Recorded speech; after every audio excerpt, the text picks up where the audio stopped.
محمد الامین وعلی آلہ وصحبہ اجمعین اما بعد فقد قال اللہ تبارک وتعالی کما ورد فی سورۃ النساء اعوذ باللہ من الشیطان الرجیم بسم اللہ الرحمن الرحیم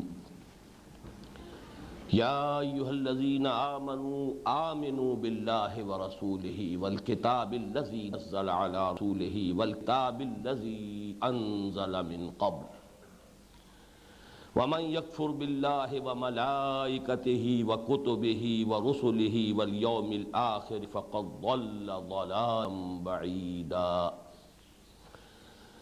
وقال تبارک وتعالی کما ورد فی سورۃ المائدہ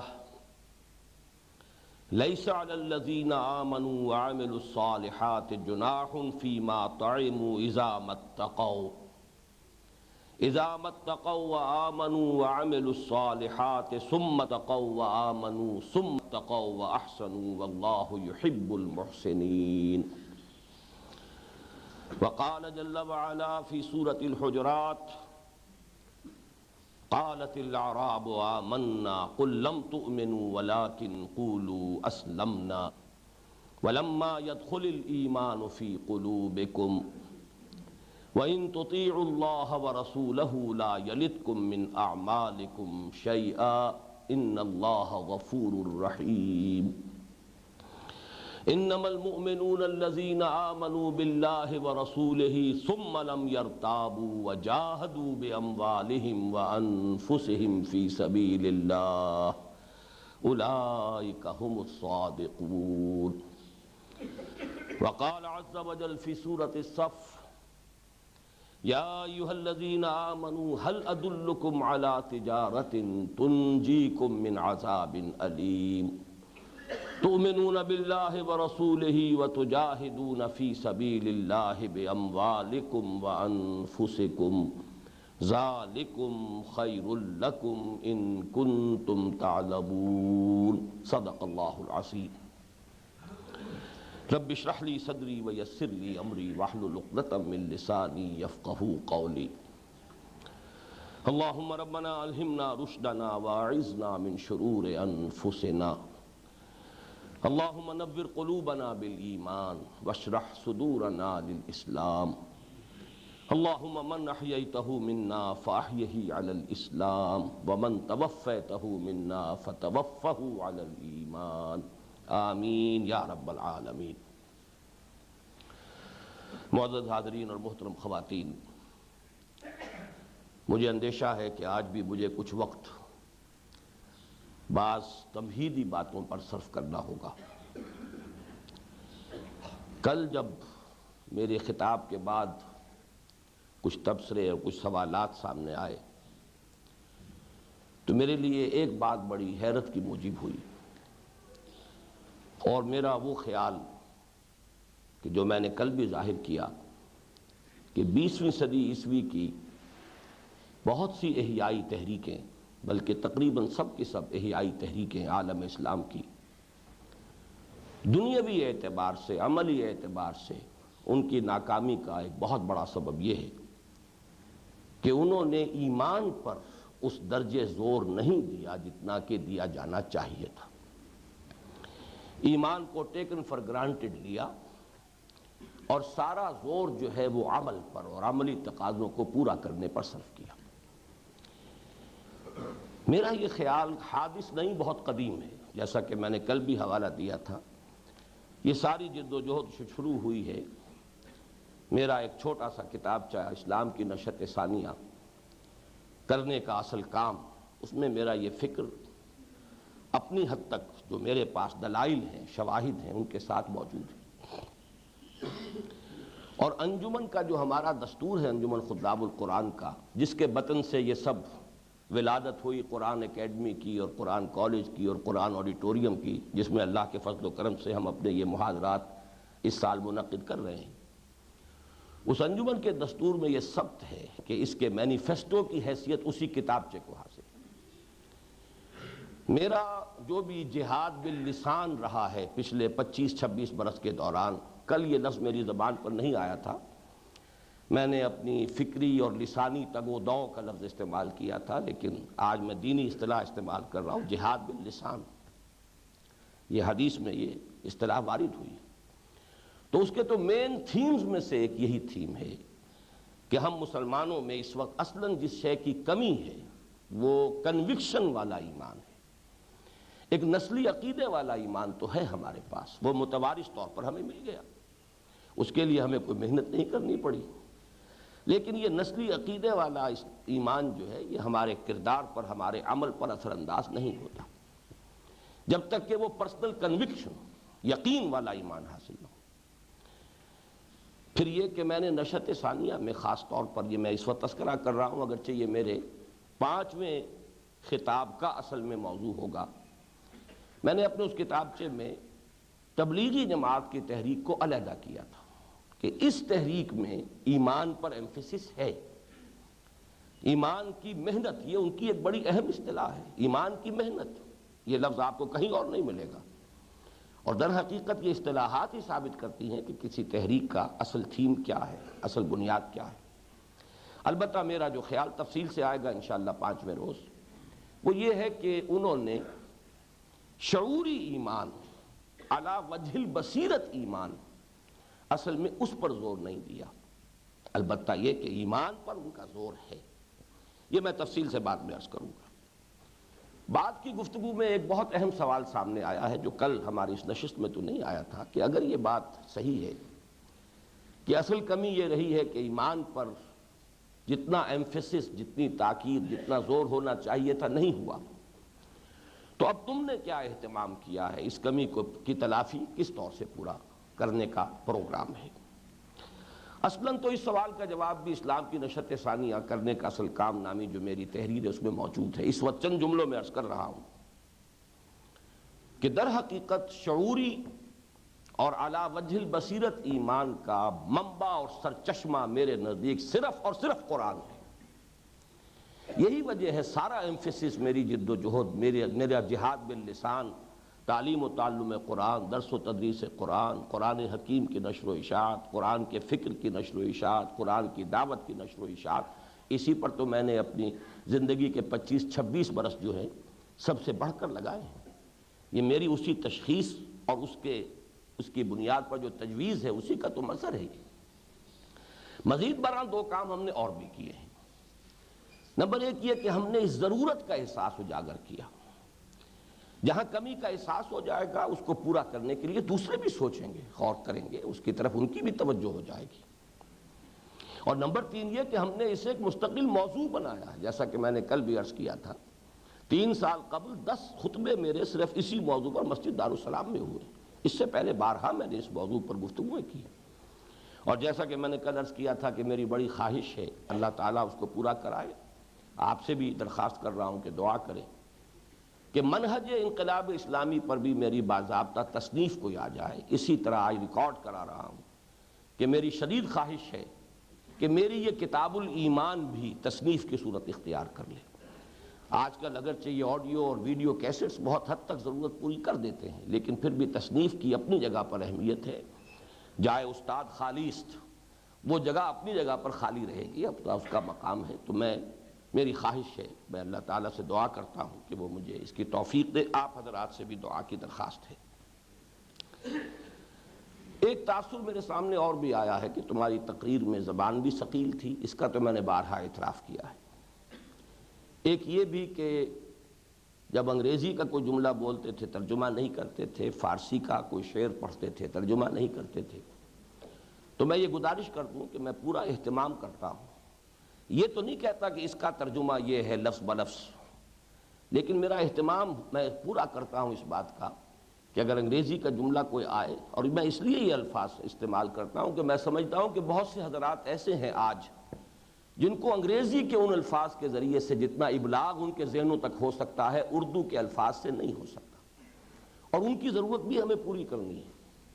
اس اعتبار سے میں الفاظ استعمال کرتا ہوں یا جملے کے جملے بول جاتا ہوں، لیکن اہتمام کرتا ہوں کہ ان کا مفہوم جو ہے اردو میں بھی آ جائے، چاہے یہ اس وضاحت کے ساتھ، صراحت کے ساتھ نہیں کہ یہ میں اب اس جملے کا ترجمہ کر رہا ہوں۔ اسی طرح فارسی کے اشعار اگر ہوں یا عربی عبارات ہوں، ان کا مفہوم ضرور آ جاتا ہے۔ بہرحال اس میں کہیں نہ کہیں کوئی کمی رہ جاتی ہوگی جس کے لیے معذرت خواہ ہوں، لیکن یہ کہ اگر آپ کو یہاں سے فارغ ہو کر یہ محسوس ہو کہ کچھ نہ کچھ حاصل ہو گیا ہے تو غنیمت سمجھیے، میرے حق میں دعا کیجئے، جو حاصل ہو گیا ہو اسے مضبوطی کے ساتھ تھام لیجئے، مزید کے لیے اور کوشش کیجئے۔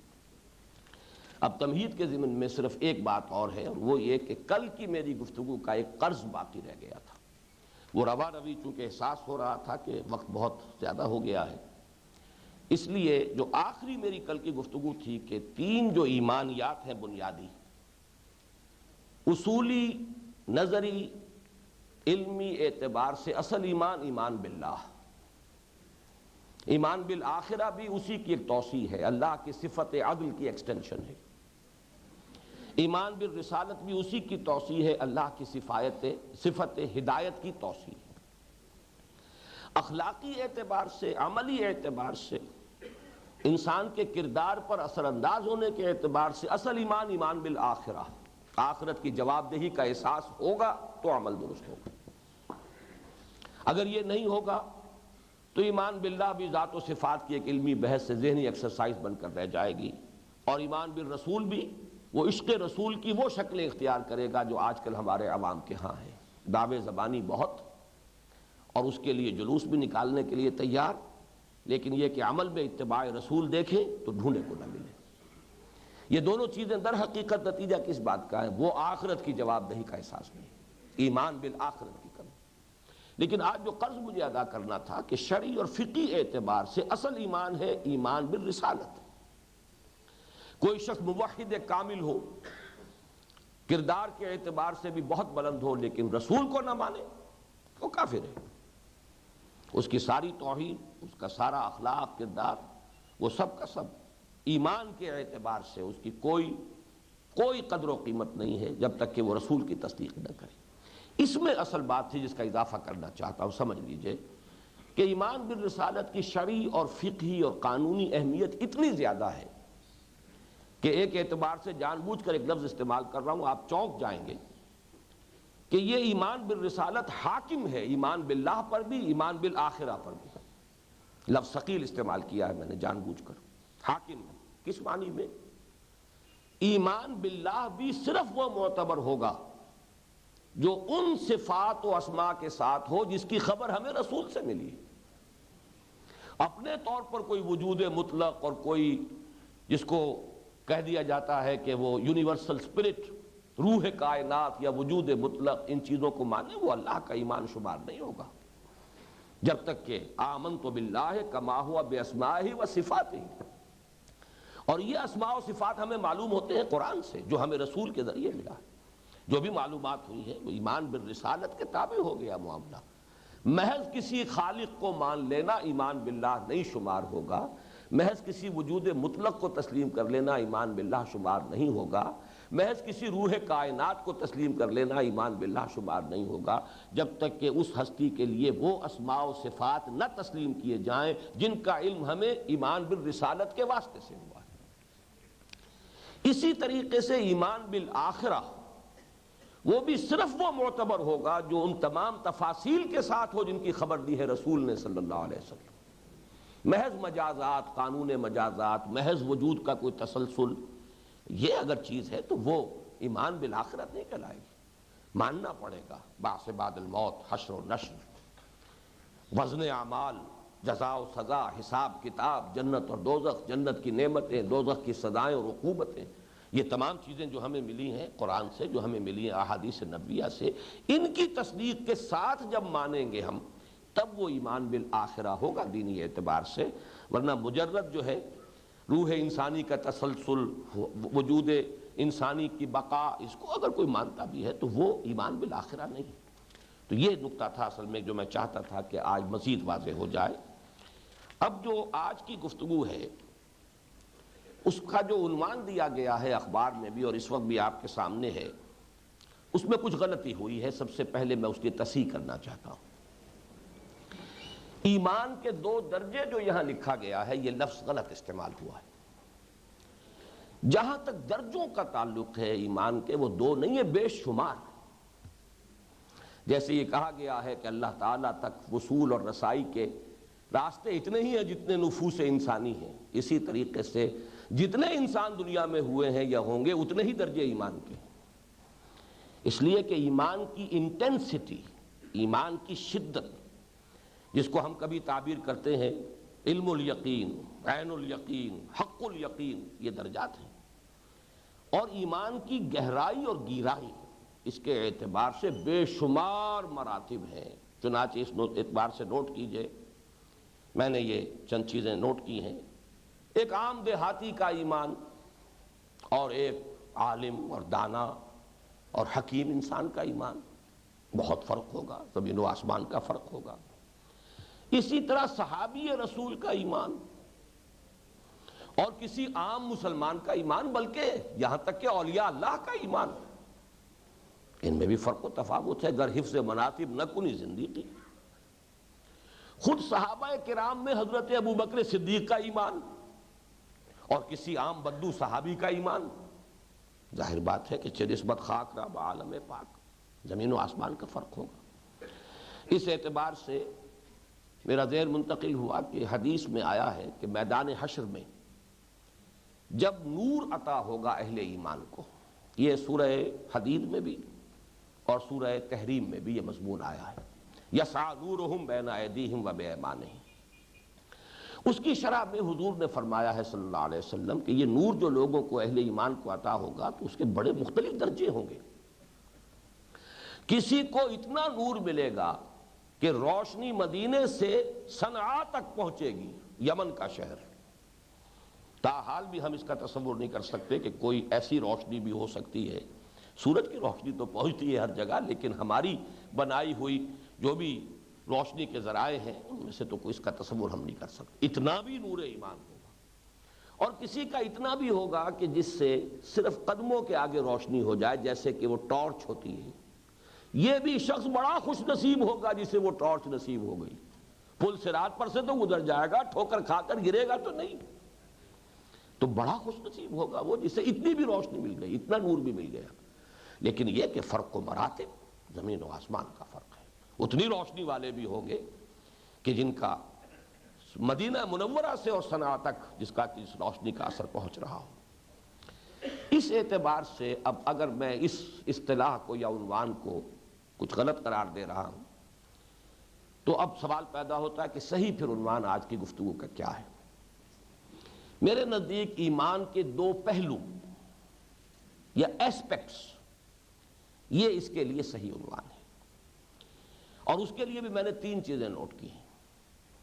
ظاہری بمقابلہ باطنی، ظاہری ایمان باطنی ایمان، یا قانونی ایمان ورسس بمقابلہ حقیقی ایمان، لسانی ایمان بمقابلہ قلبی ایمان، اور چوتھی اور اہم ترین بات وہ ایمان جو دنیا میں معتبر ہے اور وہ ایمان جو آخرت میں معتبر ہوگا.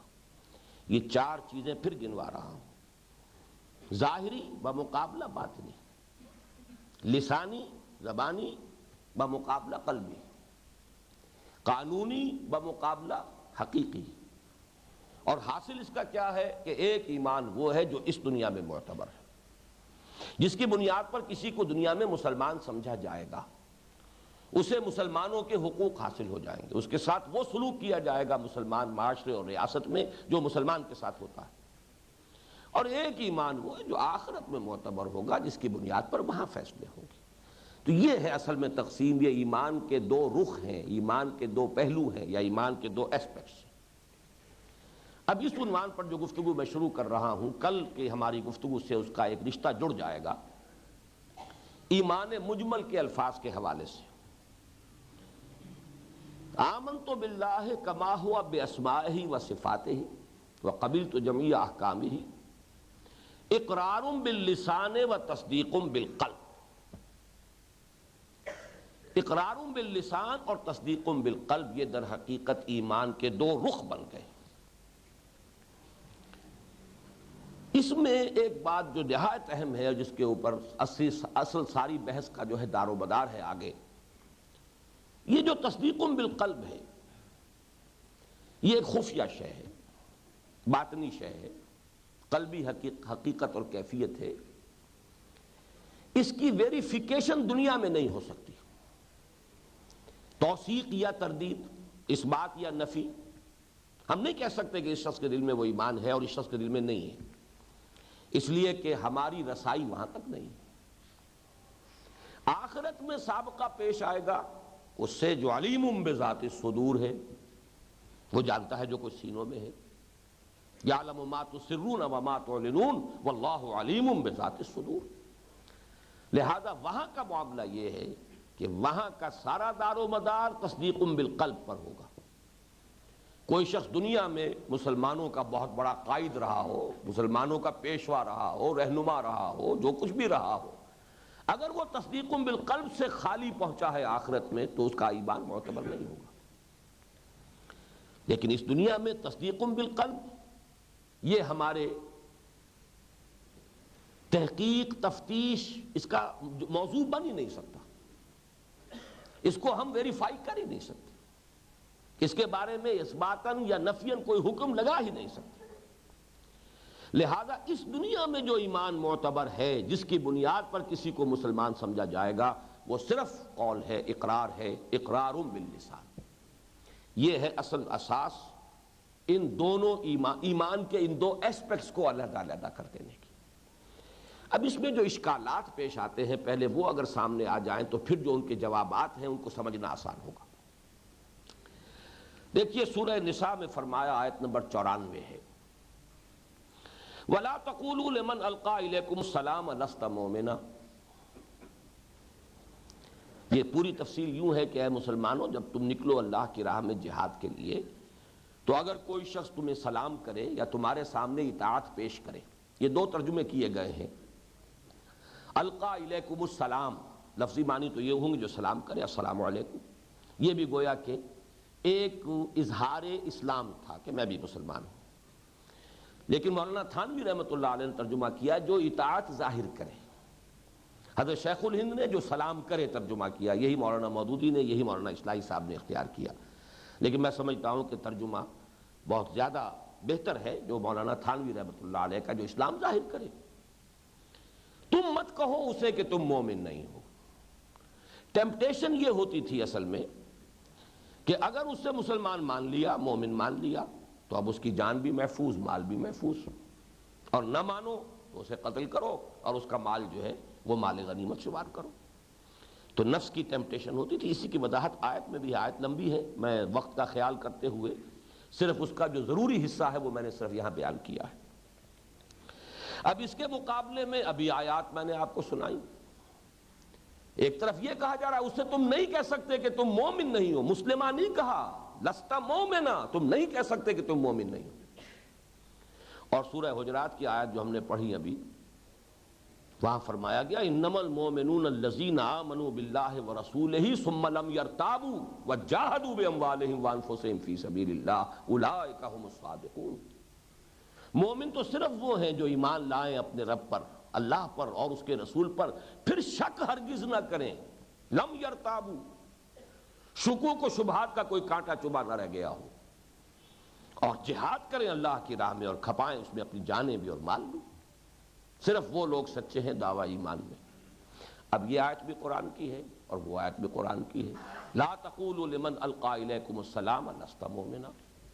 ایک اشکال ہوا، بلکہ میں آج ذرا اور مزید اشارہ کر رہا ہوں کہ سورہ حجرات کی اس آیت میں ایمان کے جو دو لازمی پری ریکویزٹس، جو لوازم بیان کیے گئے، یعنی دل میں یقین، عمل میں جہاد، انہی کو سیپریٹ کر دیا گیا ہے. جیسے پرکار ہوتی ہے، بند ہو گئی تو دونوں اس کے بازو جڑ گئے، اس کو کھول دیجئے تو فاصلہ ہو جائے گا.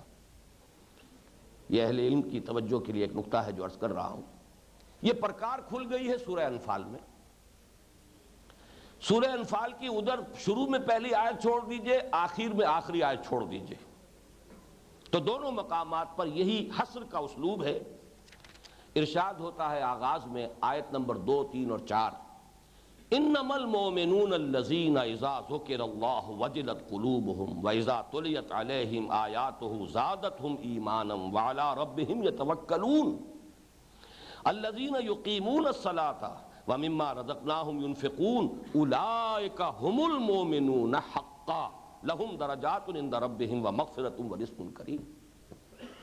مومن تو بس وہ ہے کہ جب اللہ کا ذکر ہو تو ان کے دل کانپ جائیں، جب اس کی آیات پڑھ کر سنائی جائیں ان کے ایمان میں اضافہ ہو، اور وہ اپنے رب پر توکل کرتے ہوں، وہ کہ جو نماز قائم کرتے ہوں اور جو کچھ ہم نے دیا ہے اس میں سے خرچ کرتے ہوں۔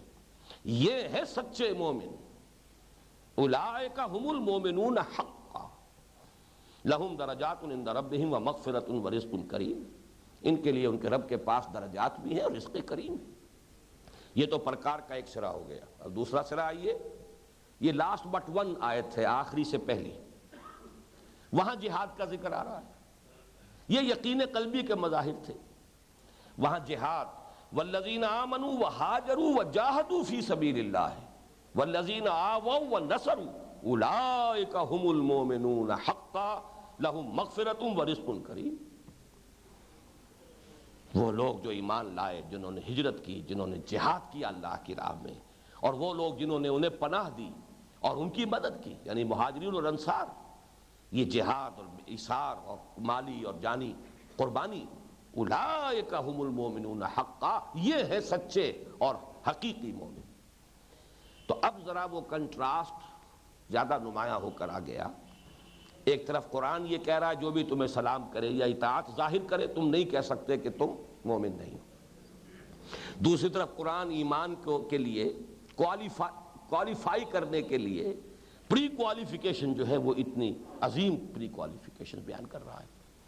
اس اشکال کو ہم نے حل کرنا ہے بھی، لیکن پہلے اشکال کو سمجھ لیجیے۔ یہ اشکال حدیث میں اور بہت شدید ہو جاتا ہے، احادیث نبویہ میں یہ اشکال بہت شدید ہے۔ تضاد ظاہری کا لفظ استعمال کر رہا ہوں، حقیقی تضاد نہیں ہے لیکن تضاد ظاہری بہت نمایاں ہے۔ مثلاً بڑی مشہور حدیث ہے، من قال لا الہ الا اللہ دخل الجنہ، جس نے کہا لا الہ الا اللہ جنت میں داخل ہو جائے گا۔ اچھا، اس حدیث میں تو ذرا ایک امکان ہے، جیسے کہ بعد میں تفصیل سے آئے گا، کہ کچھ سزا جھیل کر جہنم میں کچھ حصہ وقت گزار کے پھر جائے گا۔ ایک دوسری حدیث سنیے، عن عبادۃ بن الصامت رضی اللہ تعالی عنہ قال سمعت رسول اللہ صلی اللہ علیہ وسلم یقول من شہد لا الہ الا اللہ وان محمد رسول اللہ حرم اللہ علیہ النار، رواہ مسلم۔ جس شخص نے بھی گواہی دی کہ اللہ کے سوا کوئی معبود نہیں اور یہ کہ محمد صلی اللہ علیہ وسلم اس کے رسول ہیں، اللہ نے اس پر آگ کو حرام کر دیا ہے، یعنی جہنم میں داخلے کا کوئی سوال ہی نہیں۔ اس سے بھی زیادہ گہری حدیث، جس میں کہ بعض جو سب سے اونچے گناہ ہیں، کبائر، ان کا تذکرہ ہے، یہ ہے حضرت ابو ذر رضی اللہ تعالی عنہ سے مروی، بڑی مشہور حدیث ہے اور یہ متفق علیہ ہے۔ یہ کبائر تک پر کے ارتکاب کے بارے میں بات ہو رہی ہے۔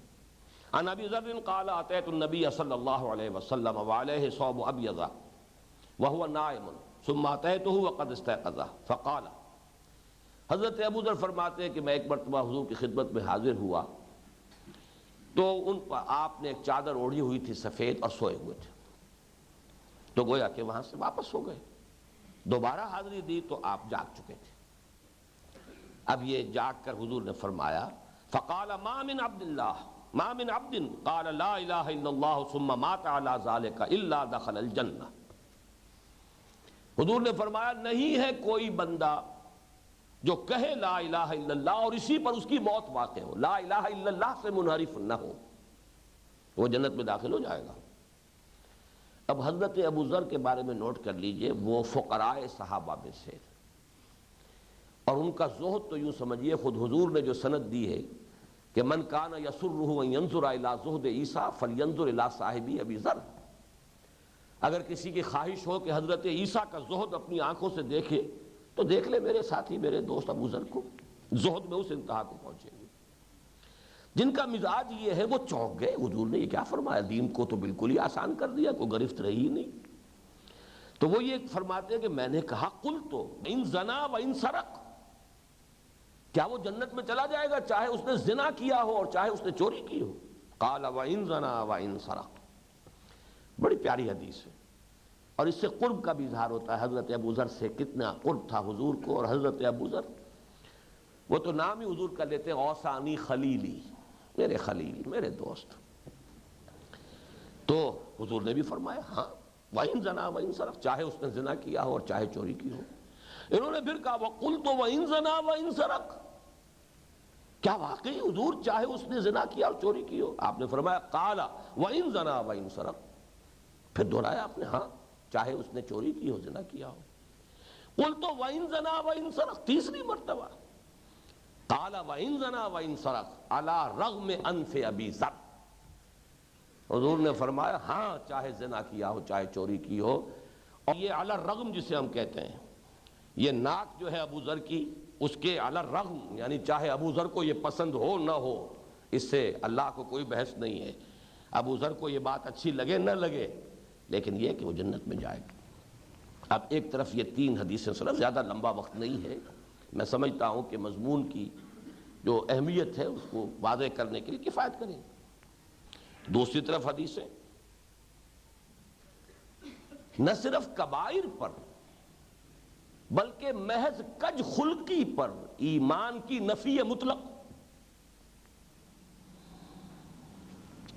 گناہ کبیرہ کے ضمن میں چونکہ پہلے بات ابھی زنا اور چوری کی آئی تھی، تو کنٹراسٹ جو ہے سائملٹینیس ہو جائے گا، فوری تقابل ہو جائے گا، اس لیے نوٹ کیجئے۔ حضرت ابو ہریرہ فرماتے ہیں، متفق علیہ روایت ہے، لا یزنی الزانی حین یزنی وہو مومن،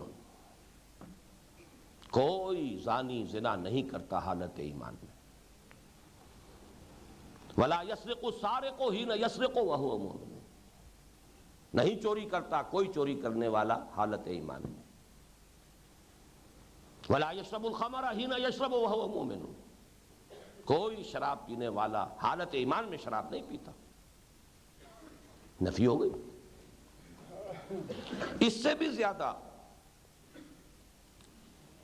امانت اگر نہیں انسان میں، امانت داری کا وصف حضرت انس رضی اللہ تعالی عنہ سے مروی ہے، اور عجیب الفاظ ہے، قلما خطبنا رسول اللہ صلی اللہ علیہ وسلم الا قال، شاذ ہی کبھی ایسا ہوا ہوگا کہ حضور نے خطبہ ارشاد فرمایا ہو اور اس میں یہ الفاظ آپ نے ارشاد نہ فرمائے ہوں، لا ایمان لمن لا امانت لہ ولا دین لمن لا عہد لہ، کوئی ایمان نہیں اس شخص کا جس میں امانت داری کا وصف نہیں ہے، اور کوئی دین نہیں ہے اس شخص کا جس میں ایفاء عہد کا مادہ نہیں۔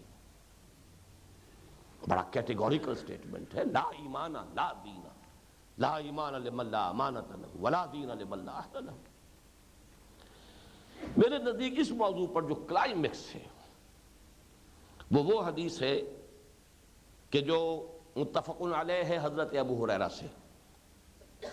مزید یہ کہ اس میں حضرت امام بخاری ایک اور صحابی سے بھی اس روایت کو لائے ہیں، متفق علیہ روایت ابو ہریرہ سے۔ فرمایا نبی اکرم صلی اللہ علیہ وسلم نے، واللہ لا یؤمنو واللہ لا یؤمنو واللہ لا یؤمنو، خدا کی قسم وہ شخص مومن نہیں، خدا کی قسم وہ شخص مومن نہیں، خدا کی قسم وہ شخص مومن نہیں۔ میں یہ عرض کیا کرتا ہوں، اس وقت بھی عرض کرنے پر مجبور ہوں کہ صحابہ کانپ گئے ہوں گے، ہم تصور نہیں کر سکتے اس کا، لرز گئے ہوں گے۔ کون بدبخت ہے، کون شقی ہے جس کے بارے میں حضور نے 3 مرتبہ اللہ کی قسم کھا کر کہا کہ وہ مومن ہے؟ تو بہت ڈرتے ڈرتے پوچھا ہوگا، قیل من یا رسول اللہ، حضور کون؟ اب آپ ذرا تیار ہو جائیں ذہناً، کسی گناہ کبیرہ کا تذکرہ نہیں ہے اس میں، زنا کا یا شرک کا یا چوری کا یا قتل کا۔ الذی لا یأمن جارہ بوائقہ، وہ شخص کے جس کی کج خلقی سے، جس کی ایذا رسانی سے اس کا پڑوسی چین میں نہیں، امن میں نہیں۔ یامنو کا لفظ آ گیا جو کل ہماری بحث تھی، امن یامن امنن و امنتن، امن میں ہونا۔ الذی لا یامن جارہ بوائقہ، وہ شخص کہ جس کا پڑوسی اس کی ایذا رسانی، اس کی کج خلقی کی وجہ سے چین میں نہیں ہے، امن میں نہیں ہے، وہ مومن نہیں ہے، خدا کی قسم مومن نہیں ہے، خدا کی قسم مومن نہیں ہے۔ میرے نزدیک یہ کلائمیکس ہے۔ اب اس میں ایک اور میں اضافہ کر رہا ہوں. ایک واقعہ ہے بڑا پیارا جو حضور کی حیات طیبہ میں پیش آیا. حضرت اسامہ ابن زید رضی اللہ تعالی عنہما حضور کو بڑے پیارے تھے، پوتوں کے مانند. مانند کہہ رہا ہوں اس لیے کہ حضرت زید کو حضور نے منہ بولا بیٹا بنا لیا تھا. ایک عرصے تک تو زید ابن محمد کہلاتے رہے رضی اللہ تعالی عنہ وصلی اللہ علیہ وسلم. پھر جب سورہ احزاب میں وہ آیت نازل ہو گئی کہ یہ متبنہ اسلام میں اس کا کوئی اعتبار نہیں ہے، تو پھر وہ زید ابن حارثہ رہ گئے. لیکن حضور کے بڑے چہیتے، ان کے بیٹے ہیں حضرت اسامہ. اب یہ روایات مختلف ہیں، بخاری میں بھی ہے، مسلم میں بھی ہے، بعض دوسری احادیث میں بھی ہے. ان میں یہ آیا ہے، بعض میں یہ آیا ہے کہ ایک اکیلے حضرت اسامہ کے ساتھ واقعہ پیش آیا. دوسرا واقعہ یہ تفصیل سے ہے کہ حضرت اسامہ اور ایک انصاری صحابی کے ساتھ واقعہ پیش آیا. ایک جنگ میں ان کا مقابلہ ہوا ایک کافر سے، اور جہاں دونوں کا ذکر ہے اس میں آتا ہے کہ دونوں نے مل کر قابو پا لیا اس پر. انصاری صحابی زید ابن حارثہ رضی اللہ تعالی عنہما. جب اس کافر نے یہ دیکھا کہ اب تو میرا کوئی بس نہیں چل رہا، اس نے کہہ دیا اشہد ان لا الہ الا اللہ واشہد ان محمد رسول اللہ. اس پر انصاری صحابی نے تو اپنا نیزہ روک لیا. حضرت زید ابن حارثہ رضی اللہ تعالی عنہما نے نہیں روکا اور اسے ہلاک کر دیا. اب روایات سے معلوم ہوتا ہے، ایک میں یہ کہ خود خدش پیدا ہوئی اور حضور کو آ کر رپورٹ کیا، اور بعض روایات سے معلوم ہوتا ہے کہ شاید ان انصاری صحابی نے یہ واقعہ رپورٹ کیا حضور کی خدمت میں. پوچھا ہوگا کہ آیا میرا طرز عمل صحیح تھا یا اسامہ تھا، اسامہ ابن زید. تو حضور صلی اللہ علیہ وسلم نے شدید اظہار ناراضگی فرمایا. اب اس کے میں الفاظ آپ کو سنا رہا ہوں. جب پوچھا کہ کیا تم نے کلمے کے ہوتے ہوئے نیزہ چلا دیا، تمہاری تلوار کیسے چل گئی کلمہ شہادت کے ہوتے ہوئے؟ اسامہ کیا کیا؟ انہوں نے عرض کیا کہ اس نے صرف جان بچانے کے لیے یہ بہانہ بنایا تھا. نوٹ کیجئے حضور نے اس کی نفی نہیں کی، لیکن فرمایا قال فلا شققت عن قلبه حتى تعلم اقالها ام لا. حضور نے فرمایا، یہ بخاری کی روایت کے الفاظ، تو کیوں نہ تو نے اس کا دل چیر کر دیکھ لیا کہ اس نے دل سے کہا تھا یہ لا الہ الا اللہ یا دل سے نہیں کہا تھا. یعنی سرزنش کا انداز ہے، دل چیر بھی لیتے تو اس میں سے کیسے پتہ چلتا، لیکن یہ تعبیر کا انداز ہے. ابن ماجہ کی روایت میں فَحَلَّا شَقَقْتَ عَنْ بَطْنِهِ فَعَلِمْتَ مَا فِي قَلْبِهِ، تو کیوں نہیں تو نے اس کا پیٹ چیر لیا اور دیکھ لیتا دل کو کہ اس پہ ایمان اس کے اندر ہے یا نہیں ہے. اور مسلم شریف کی روایت میں بڑے سخت الفاظ آئے ہیں، فَكَيْفَ تَصْنَعُ بِلَا إِلَهَ إِلَّا اللَّهِ إِذَا جَاءَتْ يَوْمَ الْقِيَامَةِ. اے اسامہ کیا کرو گے قیامت کے دن جبکہ یہ لا الہ الا اللہ تمہارے خلاف استغاثہ لے کر آئے گا؟ میرے ہوتے ہوئے تلوار چل گئی. یہ تو کلمہ سلامتی ہے، اسلام کا کلمہ ہے. جس نے کلمہ ادا کیا اسے تو سلامتی مل جانی چاہیے. میں نے کل ذکر کیا تھا نا، اللہم احل علینا بالامن والایمان والسلامت والاسلام. امن اور ایمان جڑے ہوئے ہیں، سلامتی اور اسلام جڑے ہوئے ہیں. یہ میں نے 3 حوالوں سے آپ کے سامنے اشکال رکھ دیا ہے. اب ذرا کچھ ثقیل باتیں ہیں، مجھے اندازہ ہے یہاں پہ جو اکثر حضرات سامعین ہیں ان کے لیے یہ بہت ثقیل ہوں گی، لیکن میں پہلے سے معذرت پیش کر دوں. میں اس ثقالت پر اس لیے مجبور ہوں کہ میں نے اپنی جو خیالات اور اپنا جو حاصل مطالعہ ایمان اور عمل کے باہمی تعلق اور لزوم کے بارے میں بیان کیا متعدد مواقع پر، اس پر علماء کے حلقوں سے شدید نکیر ہوئی. ماہنامہ بینات میں 5 اقساط میں میرے خلاف مضمون چھپا، کچھ اور علماء نے بھی گرفت کی. اس لیے میں مجبور ہوں کہ اس موضوع پر کھل کر بات کروں. میں نے اس پر خود بھی پورا غور کیا ہے، اثر نو، کھلے ذہن کے ساتھ، کھلے دل کے ساتھ. لیکن یہ کہ چاہے یہ چیزیں ثقیل ہیں، لیکن آج میں مجبور ہوں کہ وہ چیزیں آپ کے سامنے بیان کروں. اور چونکہ یہ چیزیں ہمارے ذہنوں میں فضا میں تو تیرتی رہتی ہیں، اور اس کے اثرات جو ہیں عام لوگوں پر بھی پڑتے ہیں، چاہے وہ شعوری نہ ہوں، گہرے احساس شعور کے ساتھ نہ ہو، لیکن یہ کہ ہوتی ہیں، اس کے اثرات مترتب ہوتے ہیں، وہ میں بعد میں بیان کروں گا. لہذا ذرا اس وقت متوجہ ہو جائیں اور ذرا تھوڑا سا اپنے ذہن پر بوجھ دینے کے لیے آمادہ ہو جائیں. اس اشکال کے 6 حل سامنے آتے ہیں. 2 کو میں کہوں گا وہ لیفٹسٹ، 2 رائٹسٹ، اور 2 ہیں مرکز میں. اس میں بھی اگرچہ ایک جو وہ اصطلاح آج کل چلتی ہے right to the centre, left to the centre, وہ موجود ہیں. وہ 2 ہیں لیکن وہ اہل سنت کا موقف ہے. 2 جو لیفٹ پر ہیں ایکسٹریم خوارج کا موقف ہے، اس کے بعد معتزلہ کا موقف ہے. 2 جو رائٹ پر ہیں پہلے مرجیہ کا موقف ہے، اور آخری ایکسٹریم رائٹ پر کرامیہ کا موقف ہے.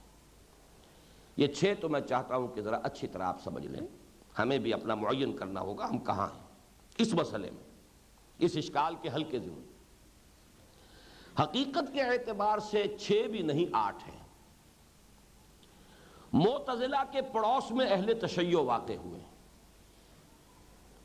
اور مرجیہ کے پڑوس میں اشاعرہ واقع ہوئے ہیں. ان کے درمیان بڑا قرب ہے، اس لیے بنیادی طور پر 6 باتیں بیان کروں گا، بعد میں اشارہ کر دوں گا کہ اہل تشیع کا اور اشاعرہ کا موقف کیا ہے. اب سب سے پہلے آئیے خوارج کا موقف. یہ نوٹ کر لیں کہ خوارج سب کے سب اس کے قائل نہیں تھے جو بیان ہو رہا. آج بھی کچھ خوارج کے نام سے لوگ موجود ہیں، عباسیہ فرقہ ان کا جو ہے عمان وغیرہ کے علاقے میں موجود ہے، لیکن یہ کہ وہ معتدل قسم کے خوارج ہیں. جیسے اہل تشیع میں بھی بہت معتدل بھی ہیں، زیدیہ جو ہیں بہت معتدل ہیں، باقی یہ کہ ایک ایکسٹریم پر بھی ہیں. تو یہ اصل میں وہ خوارج جن کے ساتھ کہ حضرت علی رضی اللہ تعالی عنہ نے جہاد کیا، قتال کیا، جنہیں کہ مرتد قرار دیا گیا، واجب القتل قرار دیا گیا، جن کی گمراہی اتنی شدید تھی، جن کو امت نے بالاتفاق کافر قرار دیا، اسلام کے دائرے سے باہر نکل گئے، ضلوا ضلالا بعیدا کا مصداق ہو گئے. وہ موقف کیا تھا؟ وہ صغرا کبرا اور اس کا ایک نتیجہ. پہلی بات یہ کہ عمل صالح ایمان کا جزو لازم یا جزو لا ينفک ہے. ایسا جز اگر ساقط ہو جائے تو کل بھی ساقط ہو گیا. جزو لا ينفک، جزو لازم، عمل ایمان کا جز. دوسری بات یہ کہ اسلام کا دار و مدار ایمان پر ہے، تو اب اگر عمل صالح نہیں ہے، بالخصوص اگر گناہ کبیرہ ہے، تو نہ اسلام رہا نہ ایمان رہا، بلکہ وہ شخص کفر میں داخل ہو گیا. گناہ کبیرہ کا مرتکب کافر ہو جاتا ہے. ایک جملہ ہے جس کو میں نے صغرا کبرا اور اس کے نتیجے کی شکل میں آپ کے سامنے رکھا. نمبر 1 کہ عمل صالح ایمان کا جز ہے. نمبر 2 ایمان کا اسلام کا دار و مدار ایمان پر ہے. اب اگر گناہ کبیرہ ہے تو اس کا مرتکب ایمان اور اسلام دونوں سے خارج، کافر ہو گیا، گویا کہ مرتد ہو گیا، گویا کہ واجب القتل ہو گیا. وہ مباح الدم ہے، مباح المال ہے، اس کا مال بھی حلال، اس کی جان بھی حلال. یہ نوٹ کر لیجئے کہ تاریخ ہمیں یہ بتاتی ہے کہ یہ لوگ خود نہایت متقی تھے، نہایت عبادت گزار تھے. جن کی رائے یہ ہو کہ گناہ کبیرہ کا مرتکب کافر ہو جاتا ہے، اور یہ دور تو ابھی دور نبوی سے بہت ہی قریب تھا، قول اور فعل میں تضاد جو ہے وہ تو بعد میں آنے شروع ہوئے ہیں. جن کا قول یہ ہے کہ گناہ کبیرہ کا مرتکب کافر ہوگا، وہ خود کتنے متقی ہوں گے، کتنے زاہد ہوں گے. لیکن یہ کہ تمام تر خلوص اور تمام تر تقوی اور تمام تر زہد کے باوجود انہیں واجب القتل قرار دیا گیا، اور امت کا تقریباً اجماع ہے کہ وہ اسلام کے دائرے سے نکل گئے. اس سے آگے آئیے، اب موقف ہے، یہ تو تھا ایکسٹریم لیفٹ. اب ذرا ماڈریٹ لیفٹ ہے، یہ معتزلہ کا موقف ہے. یہ موقف کیا ہے؟ دونوں باتیں وہ موجود رکھیے. عمل ایمان کا جز ہے اور اسلام کا دار و مدار ایمان پر ہے. وہ پریمیسز تو قائم ہے، مقدمات وہی ہیں، لیکن نتیجہ کیا نکالتے ہیں کہ مرتکب گناہ کبیرہ ایمان سے بھی نکل گیا، اسلام سے بھی نکل گیا، لیکن کفر میں داخل نہیں ہوا۔ کوئی نو مینز لینڈ ہے غالباً ان کے خیال میں، ایمان سے بھی خارج، اسلام سے بھی خارج، لیکن کفر میں داخل نہیں ہوا۔ اس کو وہ کہتے ہیں منزلۃ بین المنزلتین، یہ دو کے درمیان ایک یہ لٹکا ہوا ہے، معلق ہے۔ غنیمت بات یہ ہے کہ جب وہ کفر میں داخل نہیں ہوا تو اس پر کافروں والے احکام تو نہیں نافذ ہوں گے، وہ مرتد تو نہیں قرار پائے، وہ واجب القتل تو نہیں قرار پائے، وہ مباح الدم اور مباح المال تو نہیں قرار پائے، یہ غنیمت ہے۔ لیکن اصولی اعتبار سے ان کا موقف وہی ہے کہ گناہ کبیرہ کا مرتکب اسلام اور ایمان دونوں سے خارج ہو، البتہ کفر میں داخل نہیں ہوا۔ تیسرا موقف ہے محدثین کرام کا، لیکن یہ موقف صرف محدثین ہی کا نہیں ہے۔ محدثین میں سے جو سید المحدثین ہے امام بخاری رحمۃ اللہ علیہ، ان کے حوالے سے یہ زیادہ مشہور ہے، لیکن یہ موقف امام مالک کا بھی ہے، امام شافعی کا بھی ہے، امام احمد ابن حنبل کا بھی ہے، تینوں ائمہ کا، امام بخاری اور محدثین کا۔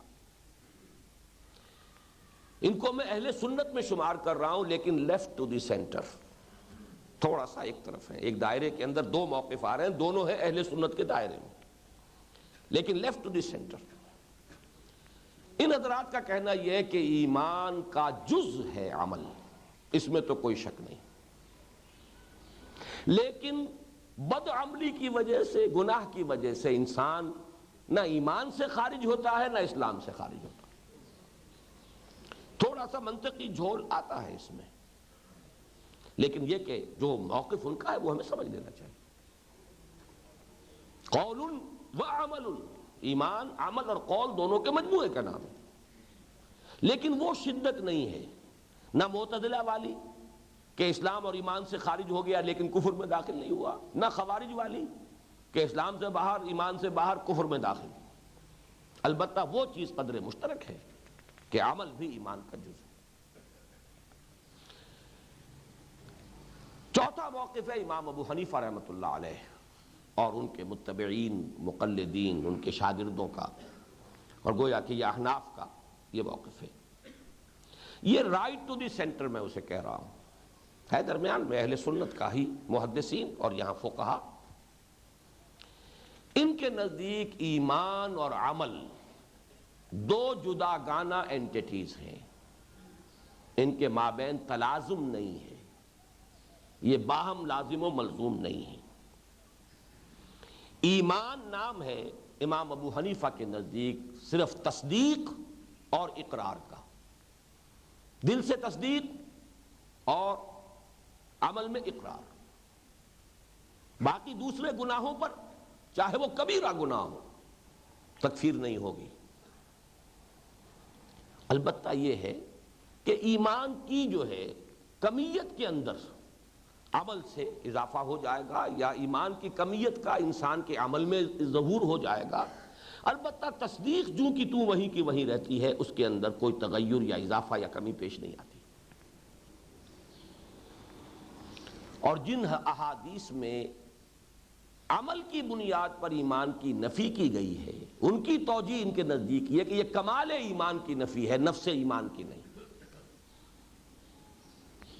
گویا کہ واللہ لا یؤمنو، واللہ لا یؤمنو، واللہ لا یؤمنو کا ترجمہ یہ ہوگا، یا ترجمانی یہ ہوگی، خدا کی قسم اس شخص کا ایمان کامل نہیں، خدا کی قسم اس شخص کا ایمان کامل نہیں، خدا کی قسم اس شخص کا ایمان کامل نہیں۔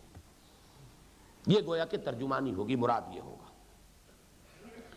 ان کے موقف میں ایک بات یہ بھی ہے کہ اگر تصدیق قلبی موجود ہے، رائی کے دانے کے برابر بھی ایمان ہے، تو انسان اگر اس کا گناہوں کا پلڑا زیادہ بھاری ہے نیکیوں سے تو جہنم میں تو داخل ہوگا، البتہ اپنے گناہوں کے بقدر سزا پا کر جہنم سے نکل آئے گا۔ یہ ان کے موقف کی چوتھی بات ہے۔ یہ ہے امام ابو حنیفہ رحمۃ اللہ علیہ کا موقف۔ میں نے امام بخاری اور ائمہ ثلاثہ، امام مالک، امام شافعی، امام احمد ابن حنبل، ان کو بریکٹ کیا ہے، محدثین اور یہ فقہا، لیکن یہ دونوں کے دونوں بریکٹڈ ہیں، اہل سنت ہی کے دو طبقے۔ اس سے اب باہر جب نکلیں گے ہم تو اب یہ رائٹسٹ آ گئے، ان میں پہلے ہیں مرجیہ، یہ ماڈریٹ رائٹسٹ ہیں، ان کے نزدیک بھی اصولی موقف تو وہی ہے جو حضرت امام ابو حنیفہ کا ہے کہ ایمان نام ہے تصدیق اور اقرار کا۔ علامہ ابن حجر کی ان کے موقف نے ان کے موقف کی تعبیر کی ہے، المرجیہ تو قالو ہوا یعنی ایمان اعتقاد و نطق فقط۔ مرجیہ کا قول یہ ہے کہ ایمان ہے اعتقاد اور زبان سے اس کے اقرار کا فقط۔ اب اہل سنت سے فرق کہاں واقع ہوا؟ یہ سمجھتے ہیں کہ اگر یہ دو چیزیں موجود ہیں تو کوئی گناہ چاہے احد پہاڑ کوہ ہمالیہ جیسے پہاڑ بھی ہوں جہنم میں داخل ہوگا ہی نہیں آدمی۔ فرق سمجھ میں آ گیا؟ امام ابو حنیفہ کے نزدیک اگر پلڑا بھاری ہے گناہوں کا نیکیوں سے تو جہنم میں جائے گا، داخل ہوگا، البتہ خلود فی النار نہیں ہوگا اگر اس کے اندر رائی کے دانے کے برابر بھی ایمان ہے، حقیقی ایمان تصدیق بالقلب، نکل آئے گا۔ کب نکلتا ہے؟ لاکھوں سال بعد، احقاب بعد، چند دنوں بعد، یہ اس سے بحث نہیں ہے، اصولی بات ہو رہی ہے۔ آخری جو ہے ایکسٹریم رائٹسٹ موقف جو ہے وہ کرامیہ کا ہے، وہ تصدیق کی بھی بحث نہیں کرتے، وہ تو کہتے ہیں جس نے کہا قول نطق فقط۔ علامہ ابن حجر عسقلانی فرماتے ہیں کہ الکرامیۃ قالوا ہوا اے الایمان نطق فقط۔ یہ فتح الباری سے یہ حوالے دے رہا ہوں، صرف زبان سے جس نے کہہ دیا لا الہ الا اللہ، کوئی گناہ جو ہے، کوئی اس کا عمل، کوئی سرے سے زیر بحث نہیں، اعتقاد بھی دل میں ہے یا نہیں اس سے بھی کوئی بحث نہیں، جہنم سے وہ بالکل بری۔ اب میں ذرا تھوڑا سا اضافہ کر دوں، اشاعرہ کا موقف جو ہے وہ مرجیہ کے قریب ہے۔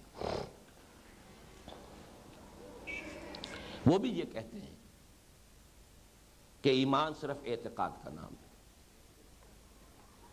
اور اقرار صرف شرط ہے اجرائے احکام کے لیے، ورنہ وہ لازم نہیں ہے۔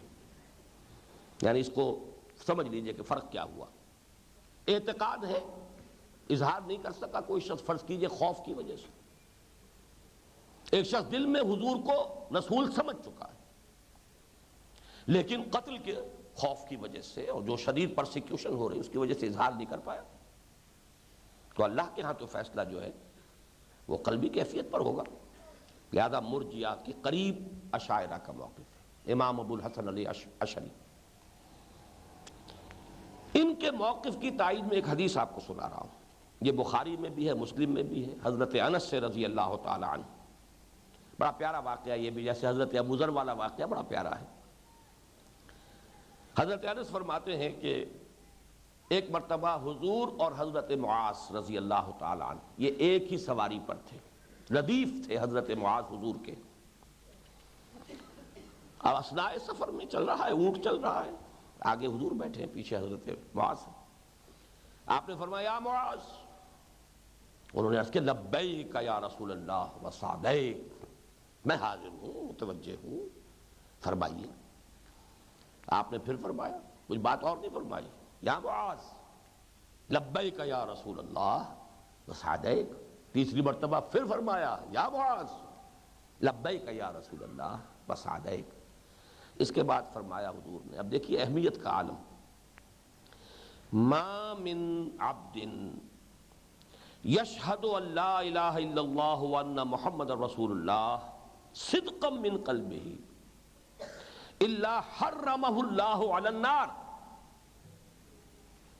نہیں ہے کوئی بندہ کہ جو دل کی گہرائی سے صمیم قلب سے گواہی دیتا ہو اللہ کے سوا کوئی معبود نہیں اور محمد اللہ کے رسول ہیں، مگر یہ کہ اس پر اللہ نے آگ کو حرام کر دیا، داخل کیسے ہوگا پھر؟ تو اشاعرہ کا موقف اور مرجیہ کا موقف اس حدیث سے بظاہر، ابھی ساری گفتگو ہم کریں گے، بظاہر جو ہے بڑی تقویت حاصل ہوتی ہے۔ اس پر حضرت معاذ فرماتے ہیں کہ میں نے عرض کیا قال یا رسول اللہ افلا اخبر بہ الناس، افلا اخبر بہ الناس، کیا میں خبر نہ دے دوں اس کی، فیستبشروا، تاکہ وہ خوشی منائے، استبشار ہو جائے، بڑی انہیں امیدیں ہو جائیں. قال اذن یتکلوا، نہیں اعلان عام نہ کرو، پھر تو وہ توکل کر بیٹھیں گے، اسی پر تکیہ کر لیں گے، پھر عمل کی ضرورت ہی محسوس نہیں کریں گے جب یہ بات انہیں معلوم ہو گئی. فأخبر بها معاذ عند موته متعصما، ساری عمر حضرت معاذ نے اس حدیث کو چھپائے رکھا، حضور نے روک دیا تھا، لیکن اپنی موت کے وقت ظاہر کر دیا.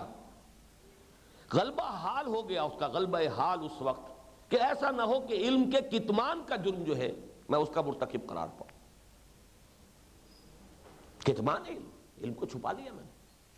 اب دیکھیے یہ دو چیزیں تھیں، ایک طرف حضور کا حکم ہے کہ نہیں لوگوں کے اندر اس سے جو ہے وہ تقیہ پیدا ہو جائے گا، دوسری طرف آپ یہ بھی محسوس کر رہے ہیں کہ یہ تو علم کا کتمان ہے.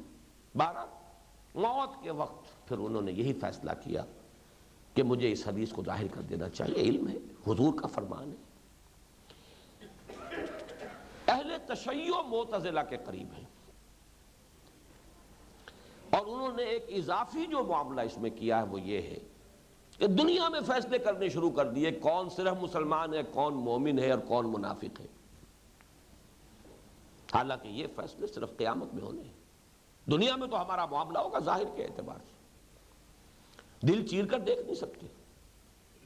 چنانچہ صرف چند صحابہ کو وہ مومن مان کر باقی سب کو بہت غنیمت ہے جو مان لے کہ وہ صرف مسلمان تھے، باقی اکثر و بیشتر تو وہ انہیں منافق قرار دیتے.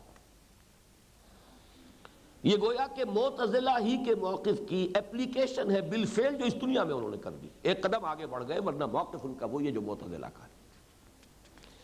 یہ 6 یا 8 حل میں نے آپ کے سامنے رکھے اس اشکال کے.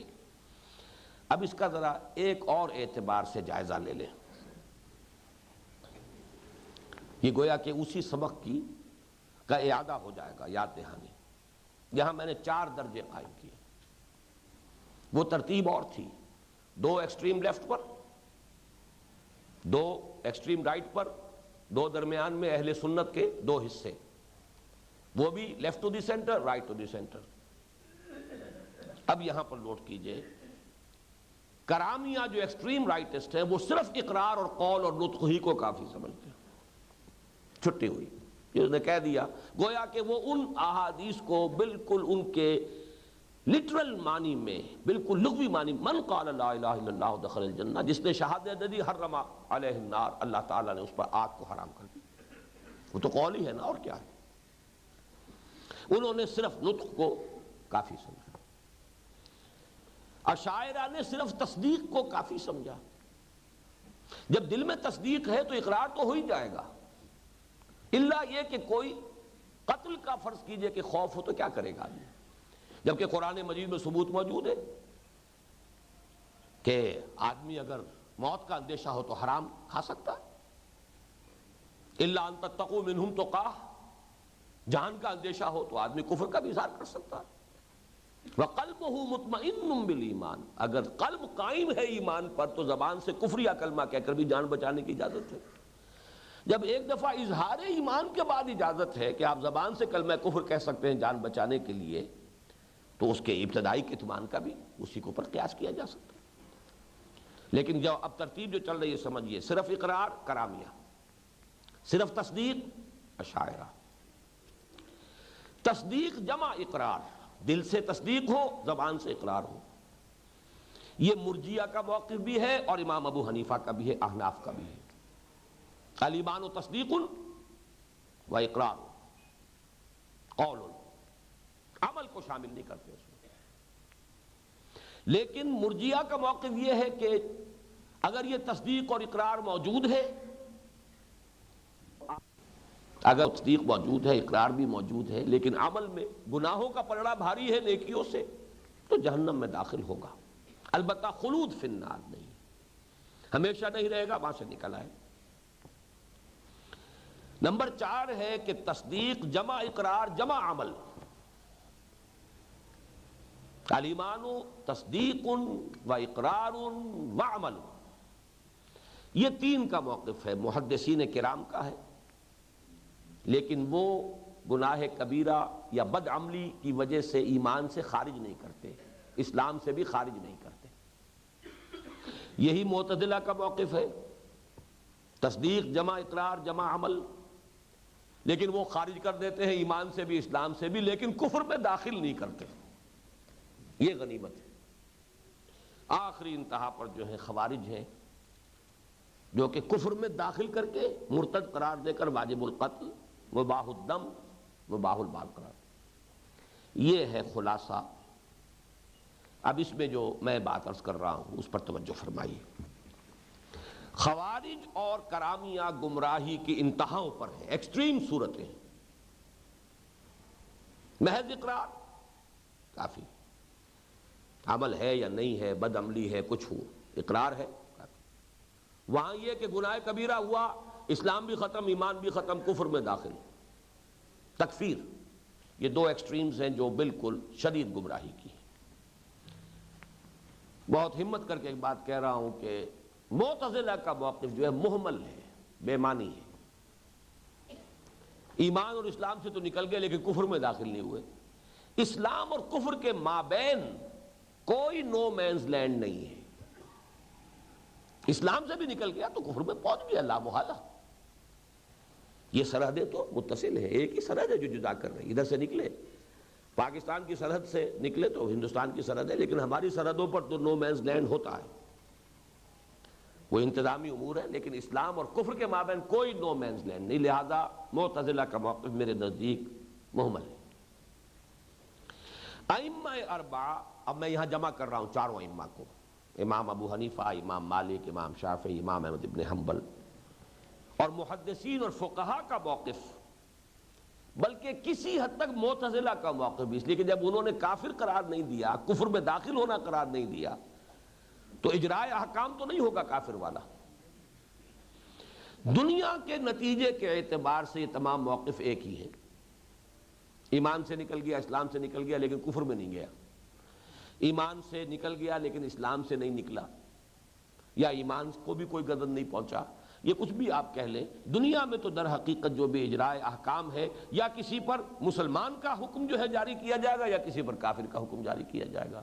لیگل جو اینٹیٹیز ہیں ہی دو، مسلم غیر مسلم، مسلمان کافر۔ اس اعتبار سے نتیجے کے اعتبار سے کوئی فرق واقع نہیں ہوتا ان تینوں کے موقع پر۔ البتہ یہ ہے بات جو مجھ پر بھی جو اعتراضات ہوئے، کس حوالے سے ہوئے، بعض حضرات نے تو میرے شدید احتجاج کے باوجود مجھے خوارج اور معتزلہ سے جوڑ دیا۔ میں قسمیں کھا کھا کر کہتا ہوں کہ بھائی یہ میرا موقف نہیں ہے، میں یہ ہرگز نہیں سمجھتا کہ گناہ کبیرہ کا مرتکب جو ہے وہ کافر ہو گیا، نہ یہ سمجھتا ہوں کہ وہ اسلام اور ایمان دونوں سے نکل گیا۔ یہ ضرور سمجھتا ہوں دائرہ ایمان سے نکل کر اسلام کے دائرے میں آ گیا۔ ایمان قلبی جو ہے اس وقت جب کہ اس گناہ کا ارتکاب کر رہا ہے وہ نہیں رہا، تصدیق بالقلب والی بات نہیں، البتہ اقرار باللسان ہے، اسلام کی بنیاد ہوئی۔ لیکن اصل بحث یہ نہیں ہے، اصل بحث یہ ہے کہ وہ آیات قرآنیہ جن میں عمل کی بنیاد پر، یعنی بد عملی کی بنیاد پر، گناہوں کی بنیاد پر ایمان کی نفی کی گئی، یا خلود فی النار کی وعید وارد کی گئی،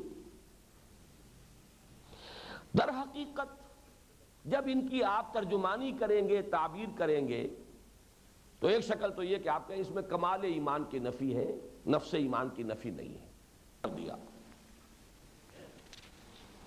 ان کو باقی رکھنا چاہیے اپنے اسی لفظ پر، البتہ وضاحت کر دینی چاہیے کہ اس کے معنی یہ نہیں ہے کہ وہ کافر ہو گئے، لیکن یہ کہ ترجمانی میں، ترجمے میں اگر ہم یہ ترجمہ کریں واللہ لا یؤمن واللہ لا یؤمن واللہ لا یؤمن کا، خدا کی قسم وہ مومن نہیں ہے، خدا کی قسم وہ مومن نہیں ہے، خدا کی قسم وہ مومن نہیں ہے، تو آپ اندازہ کیجئے کہ کس طریقے سے ایک آدمی کانپ جائے گا۔ لیکن ترجمہ یہ کیجئے خدا کی قسم وہ مومن حقیقی نہیں ہے، خدا کی قسم اس کا ایمان کامل نہیں ہے، خدا کی قسم اس کا ایمان کامل نہیں ہے، تو کچھ خوف ہی نہیں ہوگا۔ کمال ایمان تو بڑی دور کی شے ہے، ہمیں تھوڑا سا ایمان مل جائے، وہ ٹارچ والا ایمان مل جائے، وہ بھی غنیمت ہے۔ کاہے کو وہ کھکیڑ مول لے گا، کاہے کو وہ دین کی ذمہ داریوں کے لیے قربانی اور ایثار کے لیے میدان میں آئے گا، کاہے کو وہ اپنی مرغوبات نفس کو ترک کرے گا۔ وہ انذار ساری کی ساری جو ہے میں نے یہاں کہیں نوٹ کیے تھا کچھ اقوال.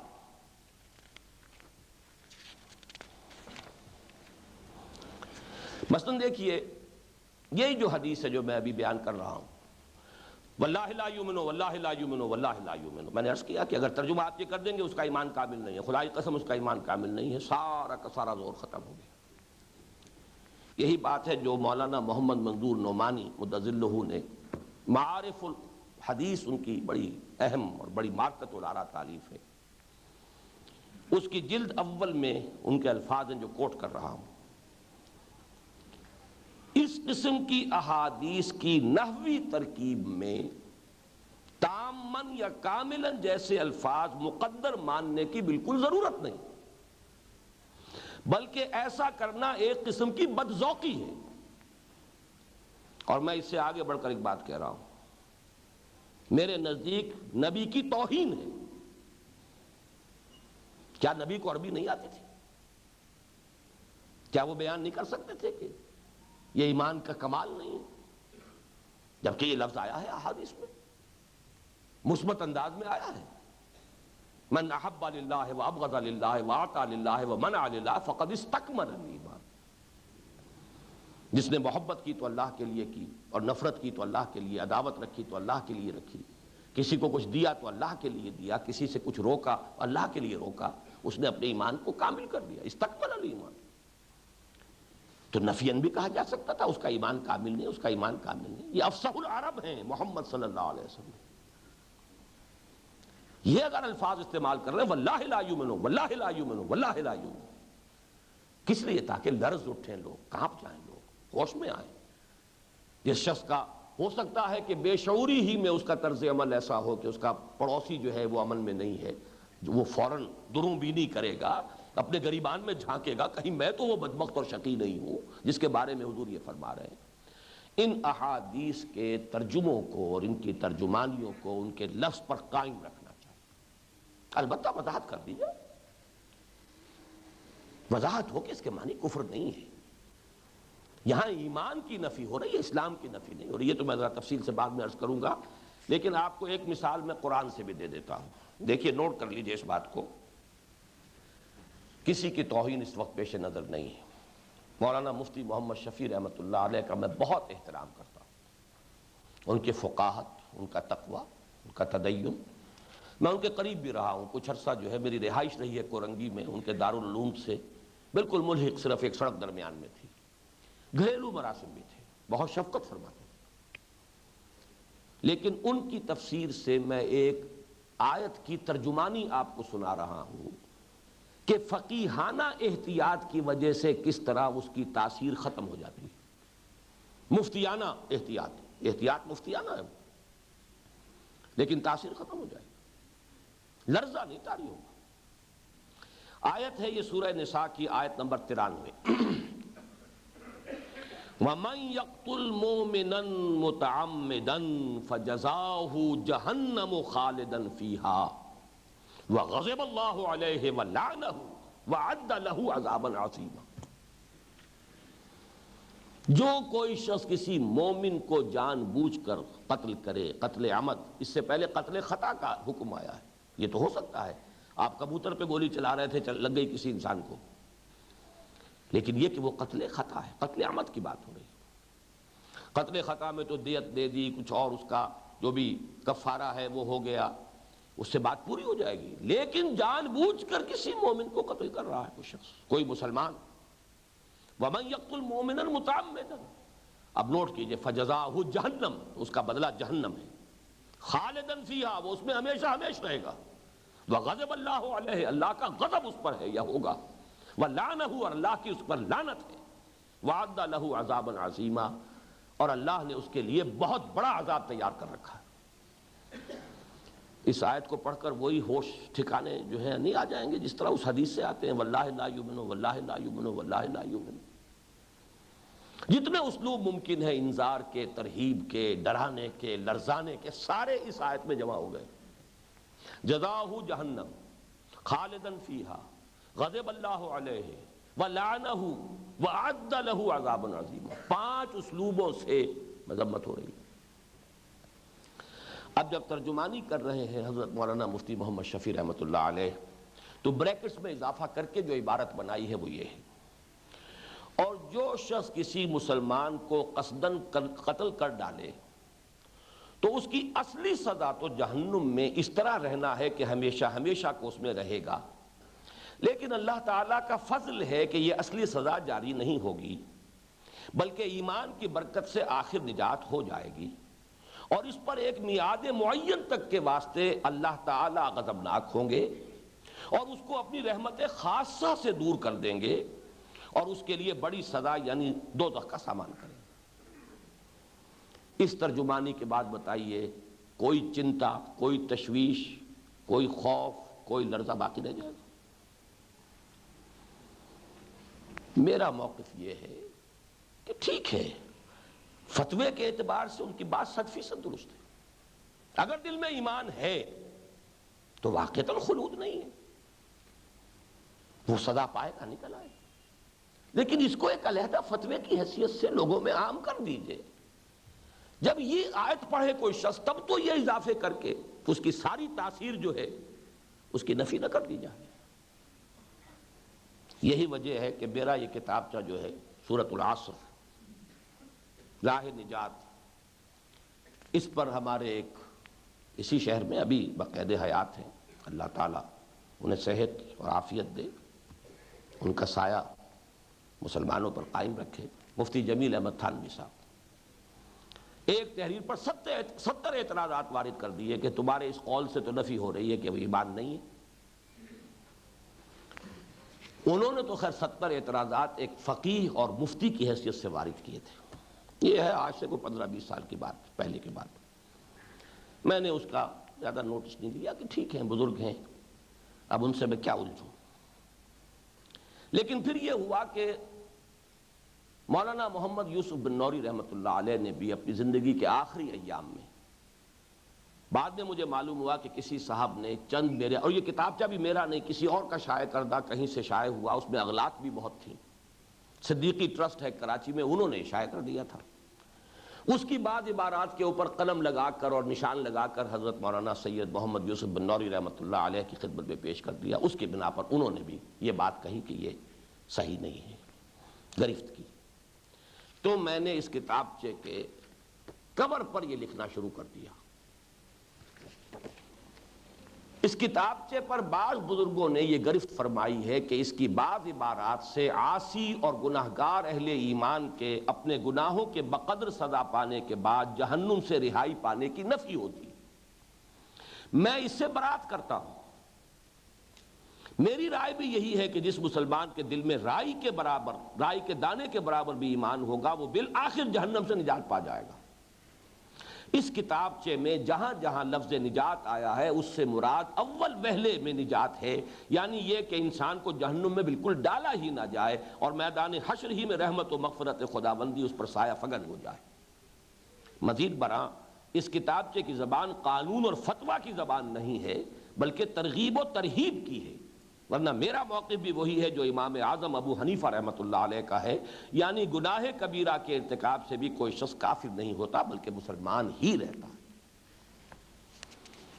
اب آئیے جو آسان حل ہے ان سارے اشکالات کا، آسان اور اہل سنت کے موقف کی عام فہم تعبیر کیا ہے،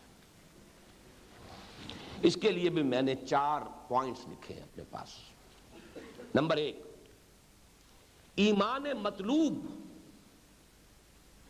اقرار باللسان اور تصدیق بالقلب دونوں کا مجموعہ ہے تو وہ ایمان مطلوب ہے جو چاہیے۔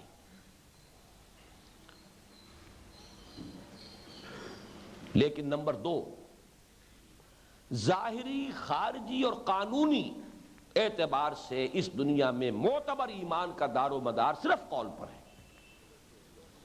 اس درجے میں عمل صالح ایک جداگانہ وجود یا اینٹیٹی کا حامل ہے، الا یہ کہ ایسا کوئی عمل ہو کہ کوئی بتی کو سجدہ کر رہا ہے براہ راست، وہ دوسری بات ہو جائے گی، ورنہ عام کبائر گناہ جو ہیں ان کا معاملہ علیحدہ رہے گا، عمل علیحدہ اور ایمان علیحدہ، اور اسی کا نام ہے اسلام۔ جس کا رکن رکین سب سے بڑا اور پہلا اور اولین رکن ہے نطق بالشہادتین، زبان سے دونوں شہادتوں کو ادا کر دینا، یہ رکن اعظم ہے، رکن رکین ہے، رکن اول ہے۔ بنی الاسلام علی خمس، شہادت ان لا الہ الا اللہ وان محمد رسول اللہ واقام الصلاۃ وایتاء الزکوٰۃ وصوم رمضان وحج البیت، متفق علیہ، عن عبداللہ ابن عمر رضی اللہ تعالی عنہما۔ نمبر 3، حقیقی قلبی ایمان جس پر آخرت کے فیصلوں کا دار و مدار ہے، تصدیق بالقلب یا یقین قلبی سے عبارت ہے۔ اس مرحلے پر عمل صالح ایمان کا جز بن جانا، یقین ہو اور عمل اس کے تابع نہ ہو، یہ انہونی بات ہے۔ یہی ہے جس کو میں نے تفصیل سے اپنے اس کتابچے میں لکھا ہے، راہ نجات سورۃ العصر کی روشنی، لازم و ملزوم ہے۔ لیکن کس مرحلے پر؟ تصدیق بالقلب کے مرحلے پر۔ اسلام جو ہمارا قانونی ایمان ہے اس پر صرف قول۔ امام ابو حنیفہ بھی اگر یہ کہتے ہیں، میں نے کل بھی عرض کیا تھا کہ مجھ سے غلطی ہوئی تھی جس کا کہ میں اعتراف کرنا چاہتا ہوں، امام ابو حنیفہ کے مسلک کے نقل میں بیان کرنے میں مجھ سے بعض مواقع پر غلطی ہوئی۔ وہ یہ کہ میں نے امام بخاری اور امام ابو حنیفہ کے موقف کا آپس میں تقابل کیا کہ امام ابو حنیفہ کے نزدیک الایمان قول، اور امام بخاری کے نزدیک الایمان قول و عمل۔ اس پر گرفت کی گئی اس مضمون میں کہ جو بینات میں شائع ہوا تھا کہ یہ صحیح نقل مذہب صحیح نہیں ہے، ان کے موقف کو صحیح بیان نہیں کیا گیا۔ امام ابو حنیفہ کا موقف تو یہ ہے کہ الایمان تصدیق و اقرار، تو میں اپنی اس غلطی کا اعتراف کرتا ہوں، اس کی اصلاح کر رہا ہوں، لیکن دست بستہ ایک گزارش کر رہا ہوں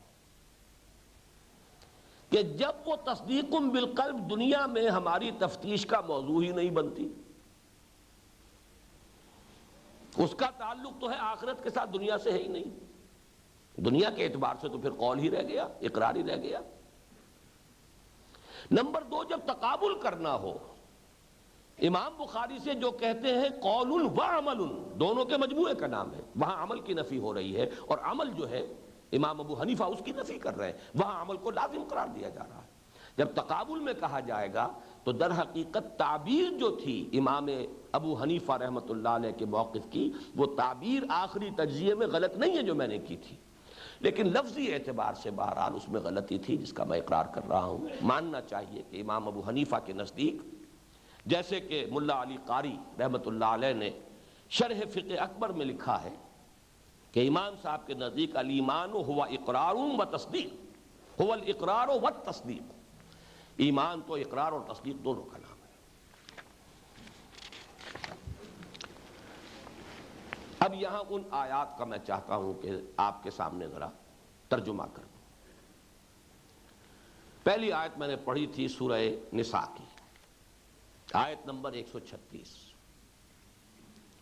یا ایھا الذین آمنوا آمنوا باللہ ورسولہ والکتاب الذی نزل علی رسولہ والکتاب الذی انزل من قبل۔ اہل ایمان، ایمان لاؤ اللہ پر اور اس کے رسول پر، اور اس کتاب پر جو اس نے اپنے بندے اپنے رسول صلی اللہ علیہ وسلم پر نازل فرمائی بطریق تنزیل، اور اس کتاب پر جو اس نے پہلے نازل فرمائی تھی بطریق انزال۔ تنزیل اور انزال کا فرق واضح کر رہا ہوں۔ یا ایھا الذین آمنوا آمنوا باللہ ورسولہ والکتاب الذی نزل علی رسولہ والکتاب الذی انزل من قبل ومن یکفر باللہ وملائکتہ وکتبہ ورسلہ والیوم الآخر فقد ضل ضلالا بعیدا۔ اب اس آیت کو نوٹ کیجئے، خطاب بھی یا ایھا الذین آمنوا سے، اور کہا جا رہا ایمان لاؤ، کیا معنی؟ اسی کے حوالے سے وہ لفظ لکھا گیا ایمان کے 2 درجے۔ میں اس وقت عرض کر رہا ہوں ایمان کے 2 ایسپیکٹس۔ قانوناً مسلمان ہو گیا ایک شخص، جیسے کلمہ شہادت اس نے کہا، ہندو تھا، سکھ تھا، پارسی تھا، عیسائی تھا، بدھ مت کا پیرو تھا، کوئی تھا، وہ کہتا اشہد ان لا الہ الا اللہ واشہد ان محمد رسول اللہ، اقرار باللسان ہوا، وہ مسلمان ہو گیا۔ اس سے کہا جا رہا ہے بھائی صرف اسی پر اکتفا نہ کرو، اصل ایمان تو ہوگا جب یہ دل میں داخل ہو جائے. اس اصل ایمان کی تحصیل کی فکر کرو. آخرت میں وہ کام دے گا، یہ کام نہیں دے گا. اس کا سارا اعتبار صرف اس دنیا میں ہے. یا ایھا الذین آمنوا آمنوا باللہ ورسولہ والکتاب الذی نزل علی رسولہ والکتاب الذی انزل من قبل. دوسری آیت میں نے آپ کو سنائی، سورہ نساء اور سورہ مائدہ یہ بہنیں ہیں آپس میں، زوجین کی نسبت ہے.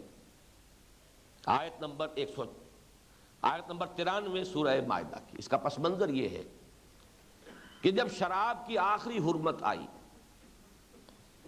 تو بہت سے صحابہ کو تشویش رہی کہ ہمیں تو بہت عرصہ ہو گیا شراب پیتے ہوئے، شراب تو ہمارے پورے وجود میں ایک ایک سیل سرایت کر کیے ہوئے، تو کیا بنے گا ہمارا.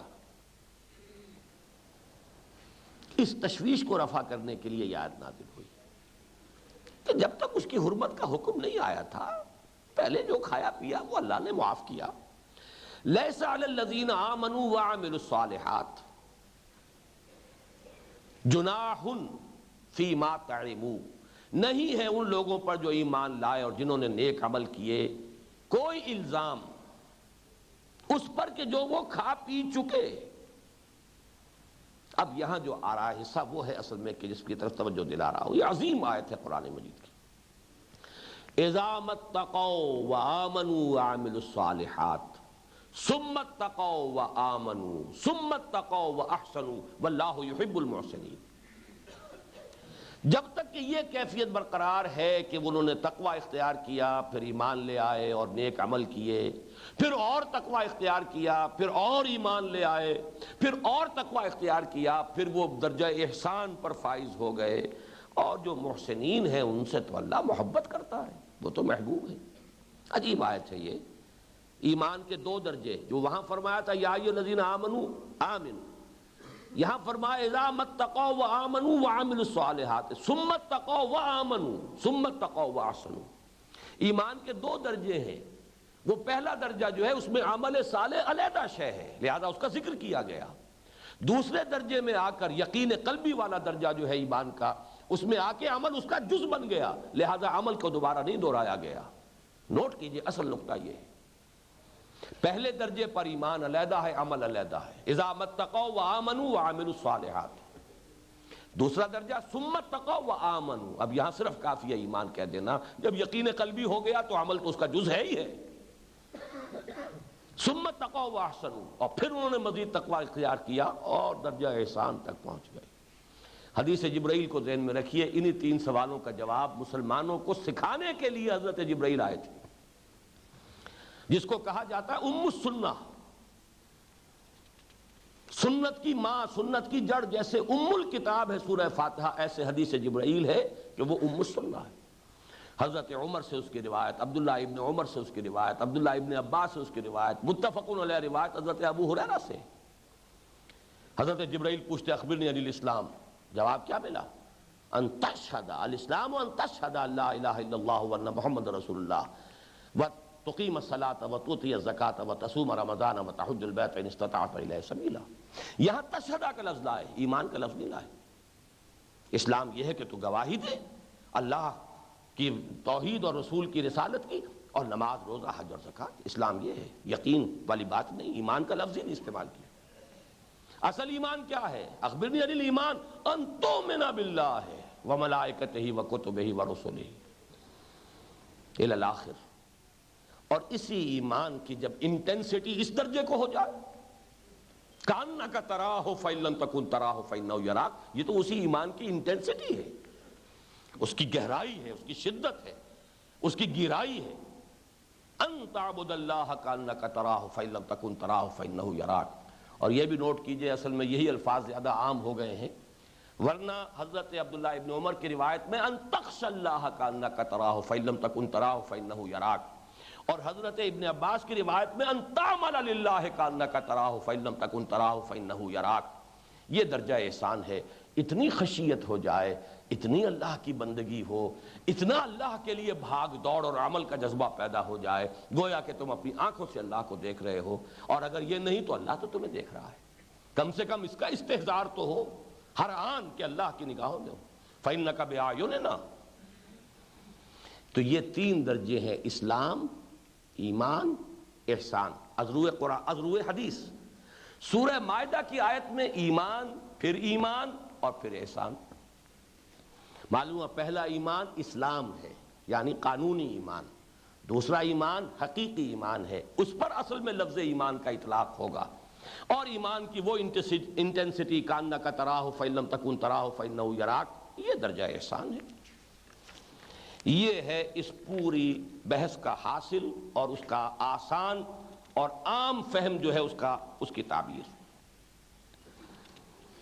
اسی آیت، اس کے اعتبار سے اہم ترین آیت سورہ حجرات کی ہے۔ جیسے کہ حدیث میں ایمان نہیں آیا، اسلام اور ایمان آیا۔ سورہ حجرات کی آیت نمبر 14 میں آیا قالت الاعراب آمنا، یہ بدو کہہ رہے ہیں ہم ایمان لے آئے۔ قل لم تؤمنوا، اے نبی ان سے فرما دیجئے کہ تم ہرگز ایمان نہیں لائے ہو، اس مغالطے میں مت رہو۔ ولیکن قولوا اسلمنا، بلکہ یوں کہو کہ ہم اسلام لے آئے ہیں یا ہم نے اطاعت قبول کر لی ہے۔ وَلَمَّا يَدْخُلِ الْإِيمَانُ فِي قُلُوبِكُمْ، ابھی تک ایمان تمہارے دلوں میں داخل نہیں ہوا۔ البتہ وَإِن تُطِيعُوا اللَّهَ وَرَسُولَهُ لَا يَلِدْكُم مِّنْ أَعْمَالِكُمْ شَيْئًا، اگر تم اللہ اور اس کے رسول کی اطاعت کرتے رہو گے اللہ تمہارے اعمال میں سے کچھ کمی نہیں کرے گا۔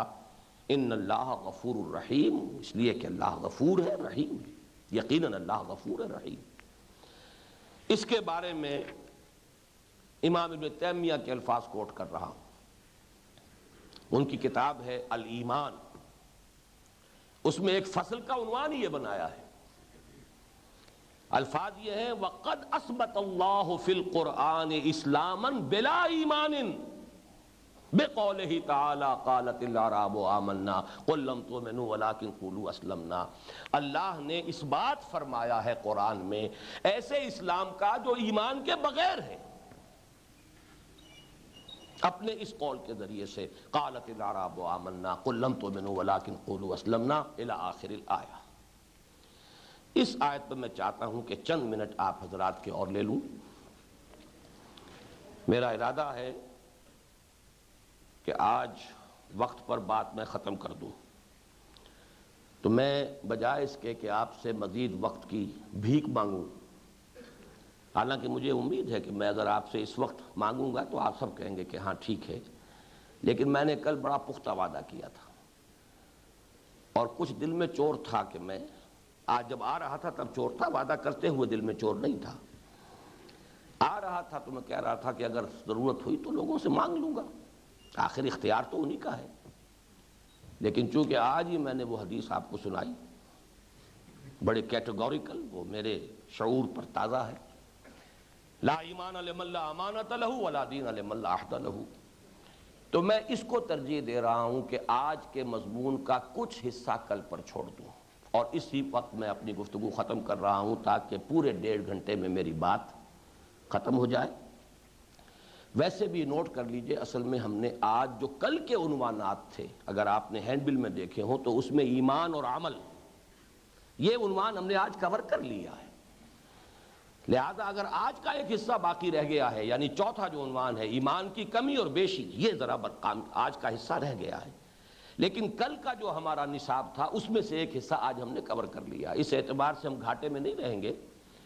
کل انشاءاللہ تعالیٰ اب ایمان کی کمی اور بیشی اور حقیقی ایمان کے لوازم، ارکان اسلام تو 5 ہے، کلمہ شہادت، نماز، روزہ، حج اور زکوٰۃ، ارکان ایمان کون سے ہیں، جہاد کا کیا مقام ہے، نفاق کسے کہتے ہیں، کل کا ہمارا انشاءاللہ یہ موضوع ہے، اور مجھے امید ہے کہ کل میں وقت کے اندر ہی ان تمام چیزوں کو کور کر لوں گا۔ اقول قولی ھذا واستغفر اللہ لی ولکم ولسائر المسلمین والمسلمات۔